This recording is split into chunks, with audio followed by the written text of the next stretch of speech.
Today we're going to talk about dreamy photography.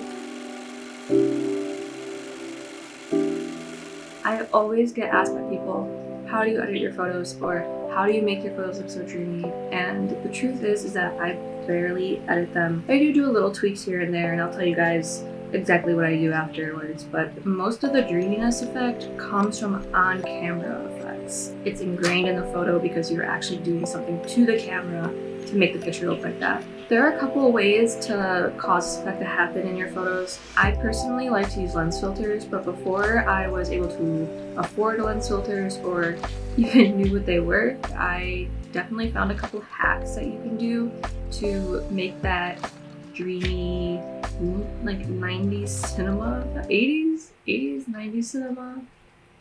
Anyways, that dreamy surreal effect to your photos. I'm going to tell you some of these hacks first and then get into how I do it. For this first hack, you're going to need cellophane, sandpaper, and a hair tie or a rubber band. For this demonstration, I just used a plastic baggie and that did not work as well, but everything I do in this demonstration applies to if you actually had cellophane. You can get it at the dollar store, at Target, Walmart. The first thing you're gonna do is cut out the cellophane enough to wrap around your lens. Take the sandpaper and run it one way and then run it perpendicular. This might take some trial and error because if you do it too much, it's going to cause the photos to be too foggy. So you might have to do it a couple times, which is fine. That's how I had to do it when I first started off. Once you get it all sketched up, you place the cellophane over the camera lens and wrap a hair tie around it. Be careful where you wrap the hair tie because this might mess with like your autofocus if you plan on using that. When it comes to using foggy filters, it's a little better to use manual focus only because the camera has a hard time focusing with these. But it does work. It does work if you really need it to. I love that it also gives you a star filter built in, so you get those little gleams of light. It's a great hack if you have nothing else. And it's super affordable. So the next hack is a stocking. Not a sock, it's gotta be a very sheer stocking, kind of like a tight. You can probably find this at the dollar store, definitely at Walmart or Target or even off of Amazon. But what you do is you take the stocking and you wrap it around the lens of the camera. This effect works the same as the Typhon Black Pro Mist filter, which I would say is probably the most popular dreamy photo filter. It's mostly used in cinema, but I know some people who do use it for photography. Stocking is definitely a better hack if you're looking for more of a just dreamy vibe versus like foggy star filter that the last hack had. And I think this one's a lot easier. My third hack is one that I'm not a big fan of, and I'm sure many of you guys already know this one already, but it's putting Vaseline on your camera lens.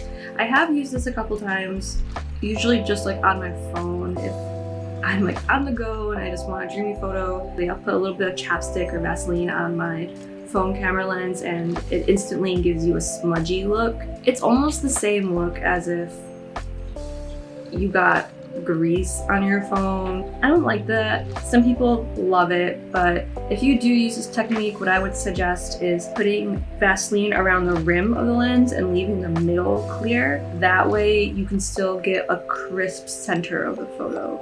Again, just not my cup of tea.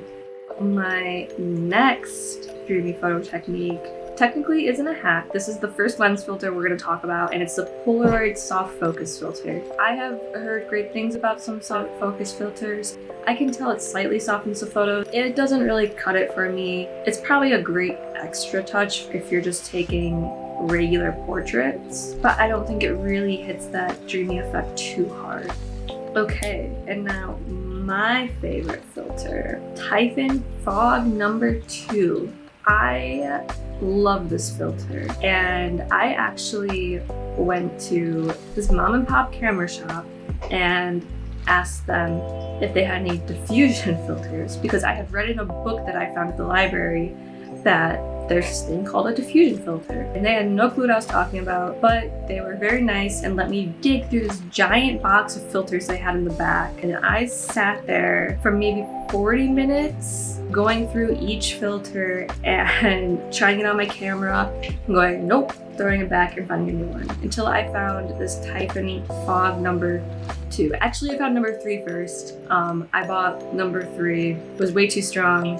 So I came back for number 2 and it was, yes, Dreamy Photo Heaven. Here's an example of Typhon Fog number 2.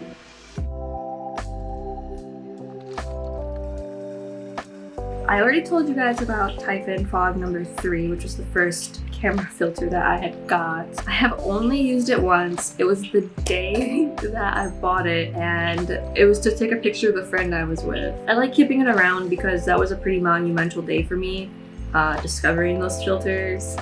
But this video I'm showing you right now is the second time I have ever used it. As for my editing process, if I'm shooting on film, I usually don't edit the photos. Unfortunately, I cannot afford to shoot on film all the time, as much as I would love to. If it was shot digitally, I will add some grain, and sometimes I will mess with the contrast to make it look a little more filmy, just because I really admire that filmy vintage look. Like I said, I got my Typhon Fog filters from a mom and pop camera shop. So mine were $25 and $40, I believe, which is much cheaper than the ones I'm linking. Since I got them from this shop, I don't know if Typhon has made any changes on the fog filters since then. I wouldn't think so, but just something to know.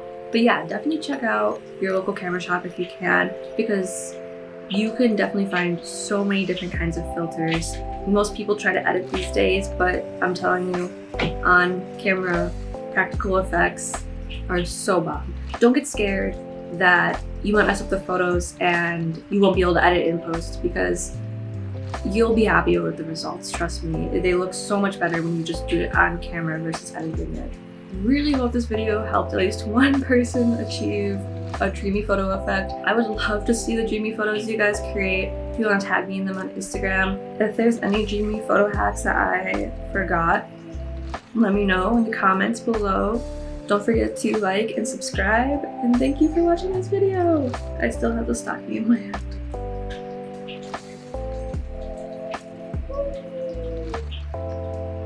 Bye!